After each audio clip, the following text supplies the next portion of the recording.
Midnight signal. The needle on the electromagnetic frequency monitor jumped wildly, pulling Dr. Ethan Reed from his half-sleep at the console.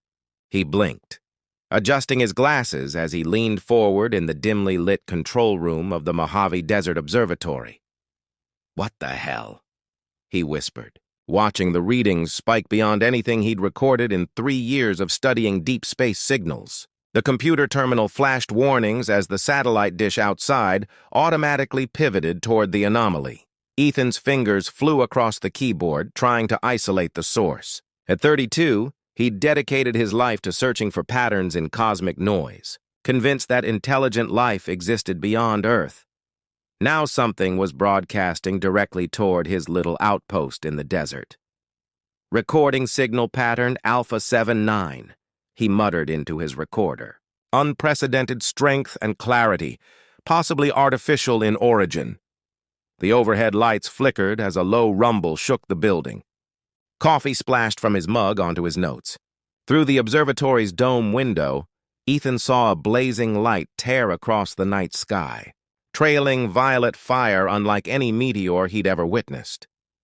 It disappeared behind the western ridge, followed by a distant impact that made the desert floor tremble. Heart racing, Ethan grabbed his emergency pack and jacket. Protocol demanded he report unusual phenomena, but the communication system was suddenly dead. Whatever had crashed was barely 2 miles away, and scientific curiosity overwhelmed caution. The observatory's old pickup truck kicked up dust as Ethan followed the fading glow. His headlights eventually caught something reflecting in the darkness, not the natural glint of desert minerals, but smooth metallic surfaces scattered across the sand. He stopped 50 yards away, grabbing his flashlight and approaching slowly. What he'd expected to be a meteorite was clearly manufactured. A sleek craft about 15 feet long lay half buried in sand, its hull covered in strange geometric patterns that seemed to pulse with faint purple light. "Impossible," Ethan breathed. Circling the wreckage, a section of the craft slid open without warning. Ethan stumbled backward, nearly dropping his flashlight. In the beam's unsteady light, a figure emerged. Unmistakably humanoid, but definitely not human, she collapsed onto the sand with a soft groan. Her skin was a luminous lavender shade that glimmered in the moonlight. Dark fluid that looked almost like oil seeped from a wound in her side. Her eyes opened, entirely silver without pupils, and fixed on Ethan with startling awareness. "Please," she said in perfectly accented English, her voice melodic yet strained. "The sun will rise in 4 hours. I won't survive the light." Ethan stood frozen, his scientific mind struggling to process what he was seeing. The woman, if that was the right term, tried to stand but faltered. "I need shelter and sustenance," she whispered. "Your kind's blood can sustain me until I heal."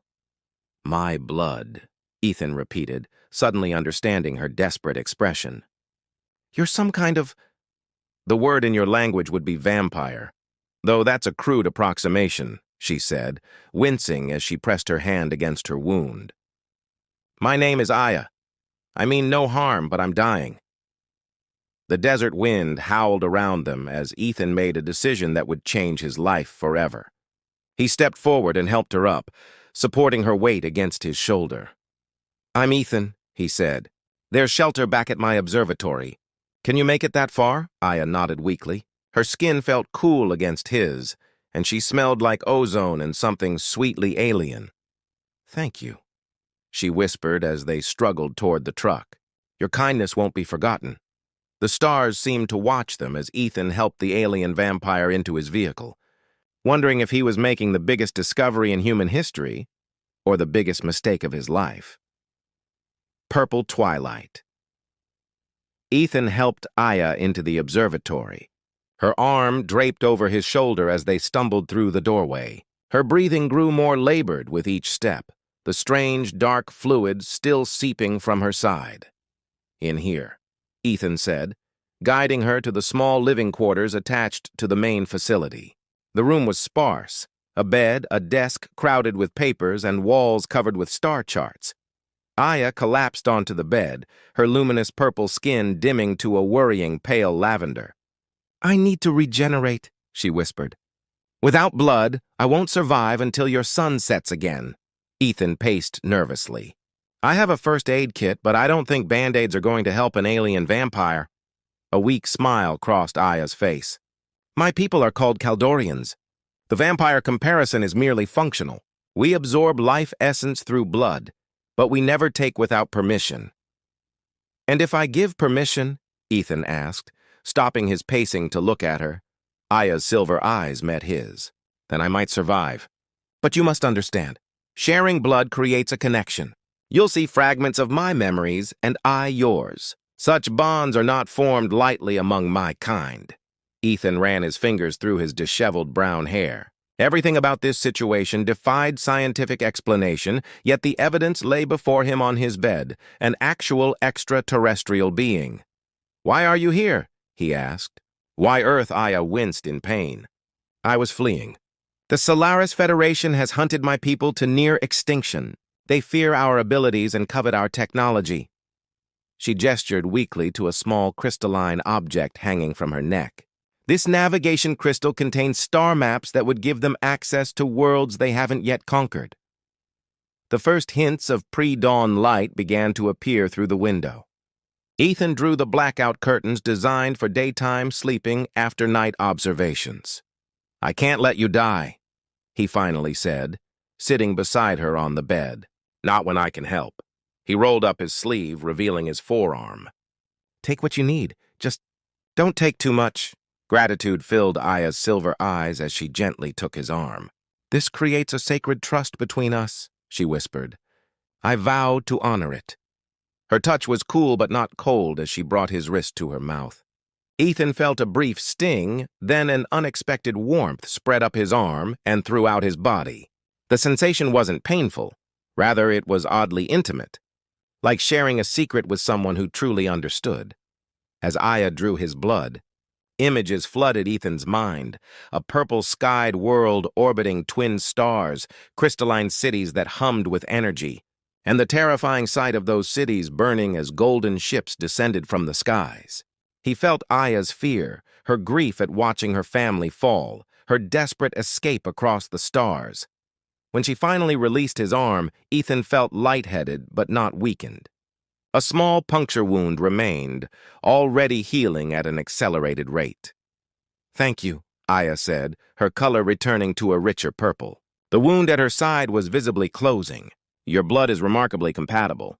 I've never experienced such a strong connection with any species we've encountered." Ethan swallowed, still processing the visions. "Those people chasing you, the Solaris Federation. They looked almost human." "Many sentient species follow similar evolutionary paths," Aya explained, sitting up straighter as her strength returned. "The Federation appears similar to humans physically, but they've altered themselves through technology. They believe themselves superior to all other forms of life." A beeping from the main observatory room interrupted them. Ethan hurried to check the monitor.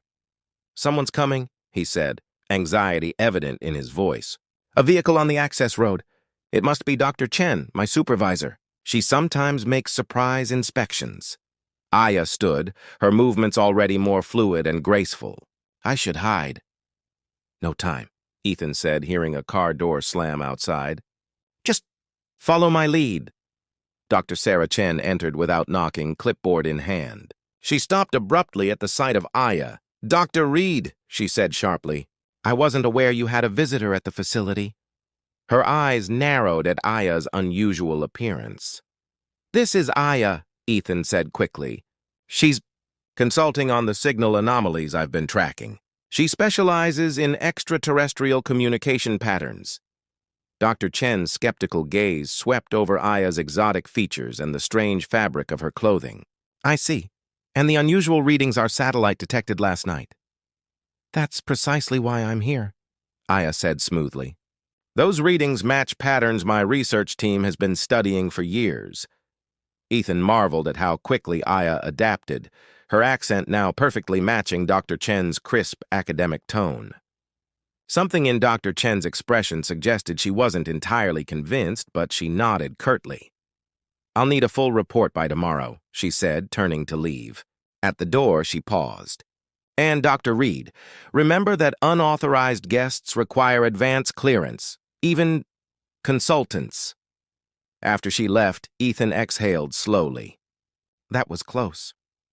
She suspects something, Aya said, moving to the window to peer through a gap in the curtains at the brightening sky. And she's right to. My presence here puts you at risk. Ethan found himself staring at her profile silhouetted against the curtain. Elegant, otherworldly, yet somehow familiar after their blood connection. I've spent my whole life looking for proof of life beyond Earth, he said quietly. I'm not about to turn away now that I've found it. Aya turned to him, a complex emotion in her silver eyes. Then we have until nightfall to prepare. The Federation is surely tracking my crash trajectory. They'll be coming for me, for us, soon. Blood Bond. The afternoon sun beat down on the observatory dome as Ethan worked frantically at his computer. Aya sat cross-legged on the floor nearby, eyes closed in meditation, her purple skin absorbing the shadows like velvet. The blood bond is deepening, she said without opening her eyes. I can feel your thoughts more clearly now. Ethan glanced up from the screen where he was attempting to decode the strange data patterns from last night's signal. Is that normal, he asked? Because I keep seeing flashes of your homeworld. A palace made of some kind of crystal. Was that your home? Aya's eyes opened, silver irises catching the dim light. Yes, I was born into the ruling house of Caldoria. Before the Solaris Federation attacked, I was being trained to become the next guardian of the Star Archives. Your royalty, Ethan asked, surprised. Our concept differs from yours. Leadership is based on genetic compatibility with our ancestral memory crystals. My bloodline can access the collective knowledge of generations. She touched the crystal hanging from her neck. This is merely a fragment of that legacy. Ethan pushed his chair back from the computer. That must be what they're after. The knowledge in your blood. Among other things, Aya said, gracefully rising to her feet. My people's ability to form bonds with other species threatens their belief in their own superiority. The computer suddenly beeped, drawing their attention. A series of regular pulses appeared on the screen, too regular to be natural. They're scanning for my ship's energy signature, Aya whispered. They're already in your solar system. Ethan's heart raced. How long do we have? Hours, perhaps. Less if they've improved their tracking technology. She moved closer to him, her scent like midnight rain. Ethan, I need to strengthen our bond. It may be our only advantage. What does that involve? He asked, suddenly aware of how close she stood. Another exchange. Deeper this time. Her voice softened. It would allow me to share some of my abilities with you temporarily. To protect you. The air between them seemed charged with electricity. Through their existing connection, Ethan could sense her concern for his safety mingled with something more complex, a growing affection that mirrored his own confusing feelings. All right, he said, rolling up his sleeve again. Aya shook her head. Not like before. This requires more proximity. She stepped closer, placing her hands on either side of his face. Your heart, she whispered. The blood nearest your heart carries the strongest essence. Understanding dawned on him as she leaned in, her face inches from his neck. I won't hurt you, she promised. Ethan tilted his head slightly. I trust you. Her lips were cool against his skin, the sensation sending shivers down his spine. The initial pinch was quickly replaced by that same warm, floating feeling from before, but magnified tenfold. This time, the memories came in a flood, not fragmented glimpses, but complete scenes from Aya's life. He saw her as a child, running through gardens where plants responded to her touch. He witnessed her initiation ceremony, her first communion with the ancestral crystals. He felt her terror as golden ships appeared in Caldoria's purple skies, and her heartbreak as she was forced to flee while her family stayed behind to fight. When Aya finally pulled away, Ethan noticed a single dark tear tracking down her cheek. You saw it all? She said softly. Yes, he replied, reaching up to brush away her tear. I'm so sorry. Something warm trickled down his own neck, and Aya gently pressed her fingertip to the small wound. It closed immediately under her touch. "The bond is complete," she said. "For a short time, your senses will be enhanced. You'll be stronger, faster." Ethan was about to respond when the observatory door slammed open. Dr. Chen stood there, accompanied by two stern-looking men in dark suits. "Dr. Reed," Chen said coldly, "these government officials have some questions about the unusual readings and the unidentified object that landed near here last night." The taller man stepped forward. "I'm Agent Cooper with the National Security Division. We detected an unauthorized transmission from this facility to orbit approximately 20 minutes ago." Ethan hadn't sent any transmission, but he suddenly understood. Aya's meditation had been her attempt to contact any surviving Kaldorians. Through their new bond, he felt Aya's alarm. These weren't ordinary government agents. The Solaris Federation had human collaborators. "Just routine satellite calibrations," Ethan said calmly, positioning himself slightly in front of Aya. "Dr. Chen can verify we do them weekly." Chen's expression remained suspicious. "I authorize no such calibration." The second agent's hand moved subtly toward what Ethan suspected was a concealed weapon. "We'll need both of you to come with us for questioning." Time seemed to slow as Ethan felt new strength flowing through his veins, Aya's gift through the blood bond. With reflexes he'd never possessed before, he grabbed the emergency fire extinguisher from the wall and discharged it, filling the room with white chemical fog. "Run!" he shouted to Aya, grabbing her hand as they pushed past the temporarily blinded agents. They raced through the back of the observatory toward Ethan's truck. Behind them, shouting and the sound of equipment crashing to the floor echoed through the building. "They're not human," Aya said as they reached the vehicle. "Or not entirely. Those are Federation scouts altered to pass as your species." Ethan gunned the engine, spinning the truck around in a cloud of dust. "Where can we go?" Aya looked up at the darkening sky. "My ship's emergency beacon activated when I completed the blood bond. If any of my people are nearby, they'll come for us after sunset." "And if they're not?" Ethan asked, speeding down the desert road as a black SUV appeared in his rearview mirror. Aya's silver eyes met his. "Then we fight. Together." The crystal at her neck began to glow with increasing brightness as the first stars appeared in the twilight sky. Through their bond, Ethan could feel her power growing with the coming night. "Head for the crash site," she instructed. "I can use parts from my ship to create a defense system." As the truck bounced over the rough terrain, Ethan realized how completely his ordered, scientific life had been upended in less than 24 hours. Yet somehow, with this alien woman beside him, he felt more alive than he ever had before. "Whatever happens," he said, reaching for her hand, "I don't regret helping you." Aya intertwined her fingers with his, her purple skin contrasting with his tan. "Nor I meeting you, Ethan Reed. The stars have strange ways of bringing souls together." Behind them, the headlights of the pursuing vehicle grew closer as they raced toward an uncertain future beneath the emerging stars. Solar hunters. The crash site glowed with an eerie purple light as Ethan skidded the truck to a stop beside Aya's damaged vessel. The desert night had fully descended, stars crowding the sky above them. "They're 3 minutes behind us," Ethan said, his enhanced senses allowing him to hear the distant engine of the pursuing SUV. The blood bond had heightened everything, his vision cutting through the darkness, his muscles responding with newfound strength. Aya moved with liquid grace toward her ship, placing her palm against the hull. Sections of metal shifted in response to her touch, panels sliding open to reveal technology unlike anything Ethan had ever seen. "What are we up against?" he asked, scanning the horizon nervously. "The two agents are Federation infiltrators," Aya said, extracting a series of crystalline components from her ship. "But your Dr. Chen is likely just a human they've manipulated. The Federation excels at finding those whose ambition outweighs their ethics." Ethan helped her gather the alien technology. "And these will help us how, exactly?" "Defensive measures," Aya explained, arranging the crystals in a specific pattern on the desert floor. My ship's weapons systems were damaged in the crash, but I can repurpose the navigation array to create a localized energy field.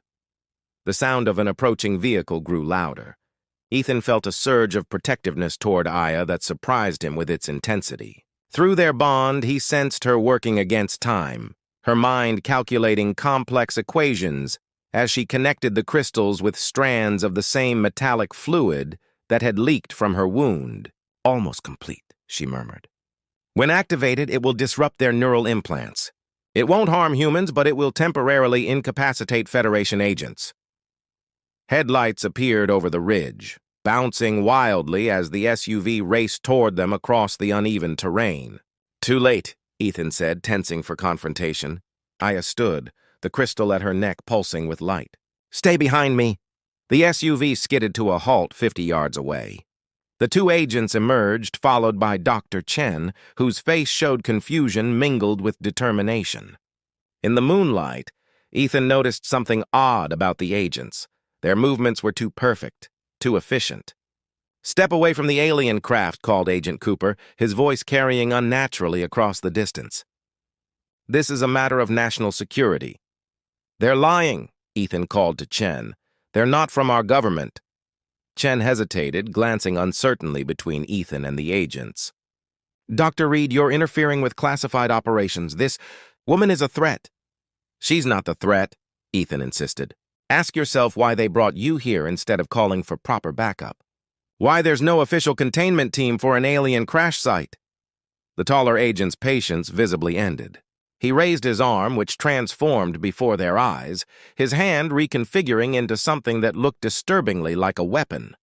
Surrender the Kaldorian Royal and her navigation crystal, he demanded, his human disguise slipping to reveal golden eyes.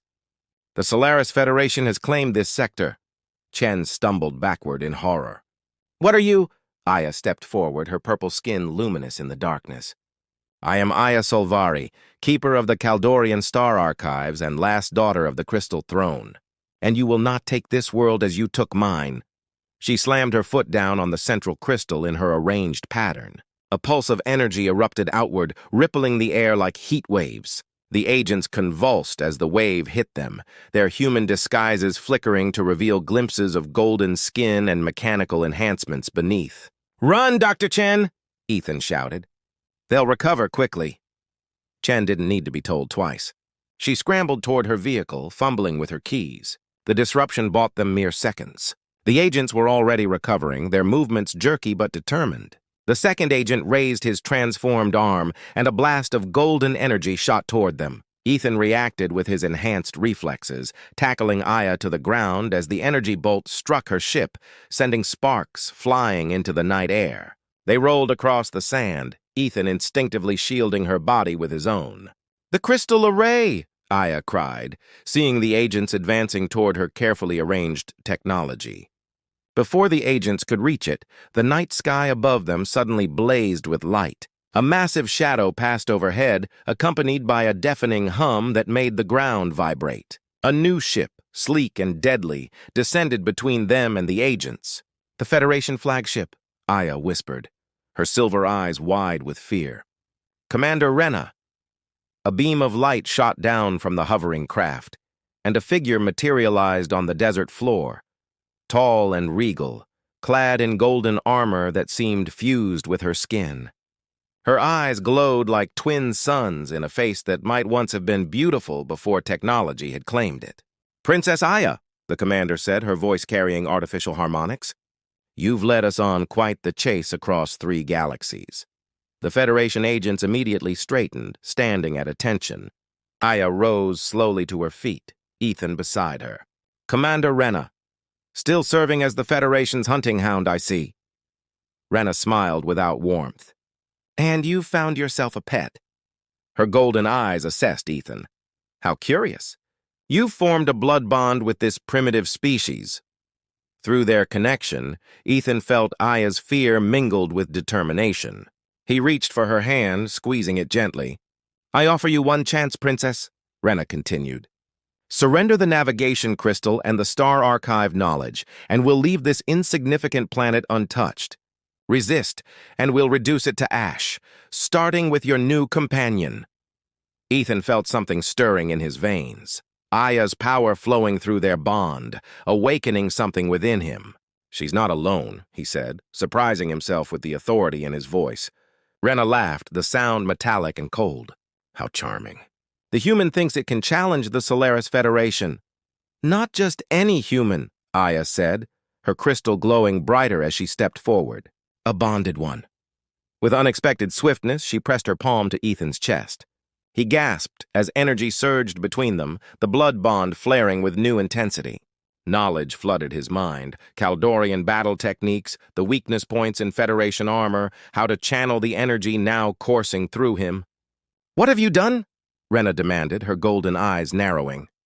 "Something the Federation fears most," Aya replied. "I've shared power freely instead of taking it by force." Ethan felt his body humming with energy, his skin taking on a faint purple glow similar to Aya's. The Federation agents raised their weapons, but Rena held up a hand to stop them.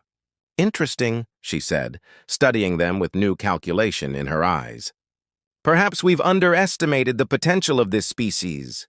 She gestured toward her ship. "This encounter has been informative, Princess. We'll meet again soon, with appropriate countermeasures." Before either could respond, Rena and her agents were enveloped in golden light, transported back to their vessel. The massive ship rose silently into the night sky, becoming just another star before vanishing completely. Aya collapsed to her knees, the energy expenditure clearly having taken its toll. Ethan knelt beside her, supporting her shoulders. "Why did they leave?" he asked. "To prepare," Aya said grimly. "What I did, sharing my abilities with you through the blood bond, it's forbidden knowledge. The Federation built their empire on the belief that lesser species cannot handle such power. So we've just made things worse." Aya touched his face gently. "No, we've shown them something they've never seen. A human capable of wielding Kaldorian energy. You've become something new, Ethan. Something neither human nor Kaldorian, but something in between." In the distance, they heard engines, more vehicles approaching. "Your government will have detected the Federation ship," Aya said. "They'll be coming to secure the area." Ethan looked from his observatory in the distance to the stars above. "What now?" Aya's silver eyes held his. "I can repair enough of my ship for one last journey, but I can't force you to leave your world behind." "To go with you," Ethan said, the reality of the choice before him sinking in. "The Federation will return, Ethan. When they do, they'll either destroy this planet or enslave it. Unless what? Unless we find my people first." The surviving Kaldorians scattered across the stars. "With the knowledge in my crystal and the power of our bond, we might stand a chance against the Federation." The approaching vehicles were visible now, their headlights cutting through the darkness. Ethan thought of his life before Aya, the endless nights alone at the observatory, searching the stars for proof he wasn't alone in the universe. Now the proof stood before him, offering him the stars themselves. "How long until your ship is ready?" he asked. A smile spread across Aya's purple features. "You'll come with me." Ethan looked once more at his world, then back to the alien woman who had crashed into his life and changed everything. "Yes," he said simply, "I will." Their lips met under the desert stars, a kiss that sealed their bond and their fate. Aya's cool lips warmed against his, and through their connection, Ethan felt her joy and relief mingling with his own excitement and fear. As they broke apart, Aya pressed her forehead to his. "We have until dawn to repair the ship." Ethan nodded, resolve hardening within him. "Then let's get to work."